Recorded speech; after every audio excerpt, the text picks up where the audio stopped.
हाँ साखर काय पुरे? अहो 1 चमचा पुरते. मला 2 चमचे लागते. तुमच्या डाएट चार्ट मध्ये साखर लिहिली नाहीये मी, म्हणून तुम्हाला 1 चमचा तरी म्हणते आता. साखरेशिवाय जर चहा प्यायचा असेल तर त्याच्यापेक्षा मी गरम पाणी पे. चहा कशाला पिन? बरं मग थोडी कमी करा, 1.25 चमचा घ्या. ठीक आहे. तुम्ही त्याच्याबरोबर थोडं खाऊन पण घ्या. आणि आत्ता आत्ता खाल्लं तर माझी भूक मरेल ना. हो, आपल्याला थोड्या थोड्या गॅपनी थोडंसं खायला सांगितलंय ना, ते तेवढं घ्या खाऊन. तुम्ही खाऊन घ्या माझ्या बरोबर. नाही मला नको, मी नंतर खाईन. खरंच नंतर खाईन, तुम्ही घ्या. ठीक आहे. हे आत्ताच आलेत ऑफिसवरून. आता त्यांच्याशी लगेच आईबद्दल बोलले तर चिडतीलच माझ्यावर. काय करू, बोलू की नको बोलू? पण सांगितलं तर पाहिजे की आईने असं काही सांगितलं तर ऐकून घेऊ नका तिचं, कारण तिला तर समजावून काही कळणारच नाहीये. तर राजवाड्यांशी बोलायचंय, ते घेतील का समजून? काय करू? अहो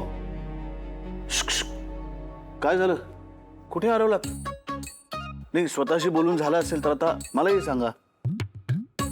एकतर मी बघितलं तुमच्याकडे, आणि जसं मी स्वतःशी बोलतो तसं तुम्ही स्वतःशी बोलता हे मी सांगितलं होतं तुम्हाला. आता फार स्वतःशी बोलू नका, मला सांगा काय झालं, काय चाललंय? मी एक विचारलं तर चिडणार नाही ना तुम्ही माझ्यावर? अहो मी काय सतत चिडत असतो का तुमच्यावर? हो.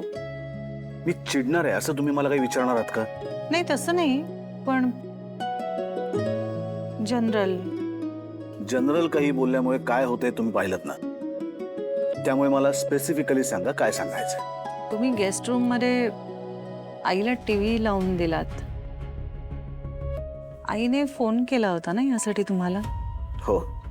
तुम्ही कशाला ऐकलत? म्हणजे असं लगेच टीव्ही कशाला लावून दिलात? अहो मी ऑफिसमध्ये मीटिंग चालू असताना त्यांचा फोन आला. फोनवरती या सगळ्या गोष्टी त्या मला सांगत राहिल्या. आता सगळी माणसं माझ्या समोर बसलीत, मीटिंग चालू आहे. मी त्यांना काय सांगायला हवं होतं, म्हणून मी आनंदला सांगितलं की बाबा त्यांच्यासाठी गेस्ट रूम मध्ये टीव्ही लावून दे. तुम्हाला असं फोन करून टीव्ही लावून द्या वगैरे सांगणं हे बरोबरच नाहीये तिचं. काय काय घटवलं हो तुला?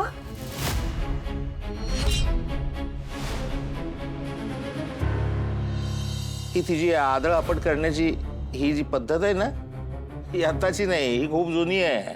शांतता असायला हवी घरामध्ये, म्हणून कर बाई, तुला जे काही करायचंय ना ते कर असं म्हणून आम्ही सोडून द्यायचं.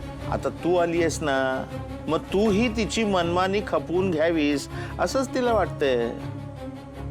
पण ते शक्य नाही आणि होणारही नाही. पण तू काळजी करू नकोस, मी काही तिला फार काळ तिकडे राहू देणार नाही. मी तिला लवकरात लवकर इकडे घेऊन येईल. हा?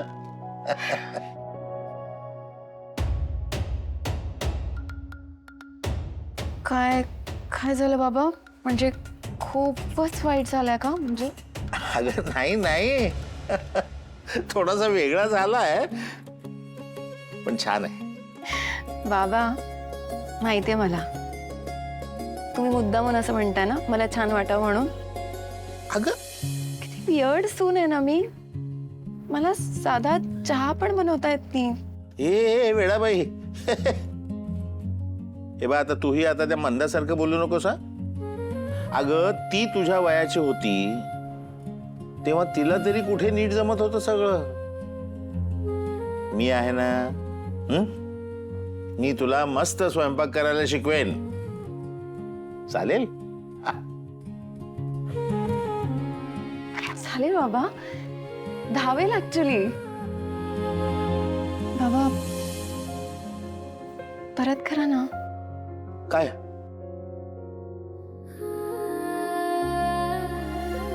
किती प्रेशस फिलिंग असतं ना असं बाबांनी डोक्यावर हात ठेवून.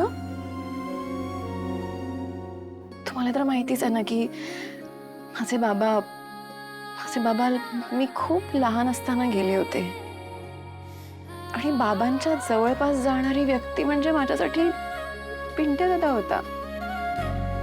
त्याने माझा असा सांभाळ केलाय ना की बाबांची कमतरता मला कधीच जाणवली नाही. या सगळ्यात फक्त एकच एकाच गोष्टीचं वाईट वाटतं की माझ्या या डिसिजनमुळे ना पिंट्याने ना खूप दुखावला गेलाय. मग माझ्याशी नीट बोलतही नाहीये तो. खूप चिडलाय, मला कळत नाही मी. अगं अशी रडतेस काय? रडू नको, रडू नको, अजिबात रडायचं नाही. तू एकटी आहेस का? नाही, मी आहे ना तुझ्या बरोबर. मी तुला सांगतो, सगळं सगळं चांगलं होणार आहे, सगळं व्यवस्थित. अजिबात काळजी करायचं कारण नाही, कळलं? That's good, that's like a good girl.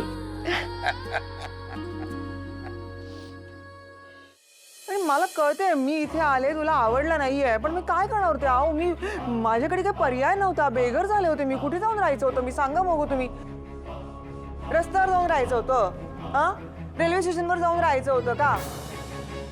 काय करायचं होतं मी सांग बघा. असं करते बघा ही. मला तुम्ही सांगा, हिने जर आदिराला समजावलं असतं तर ही वेळ आली असती का? हे सगळं हिच्यामुळे आलं. तरी पण मी ऐकते ना तुझं सगळं, पण तुझं काय वेगळंच आहे. तू तर बाबा माझं काय ऐकतच नाही, माझ्यासाठी काही करतच नाहीयेस तू. आमचीच माणसं आमचं ऐकत नाही, काय करणार? आमचंच मीठ अळणी.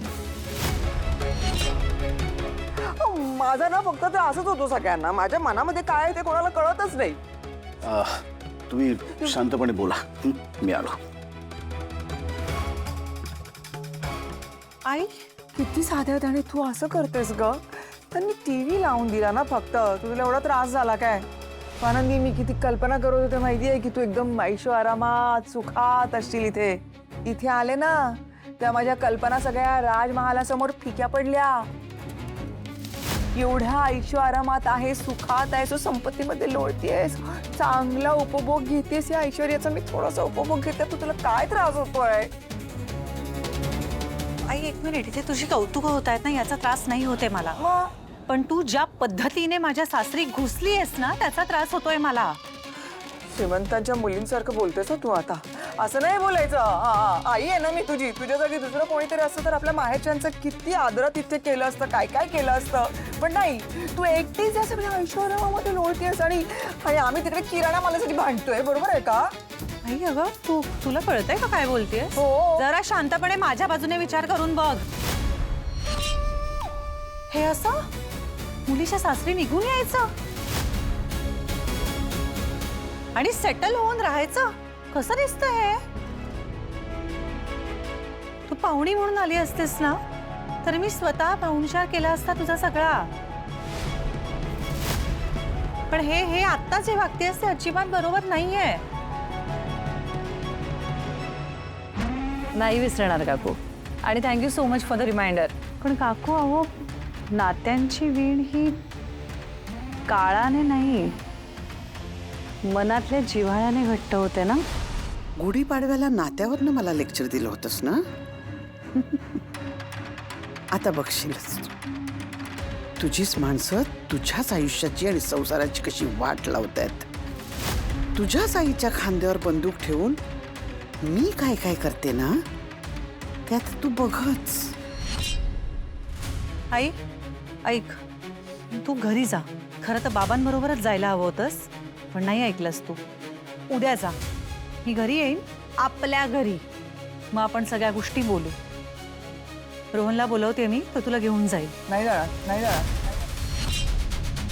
मी घरी जाणार नाही.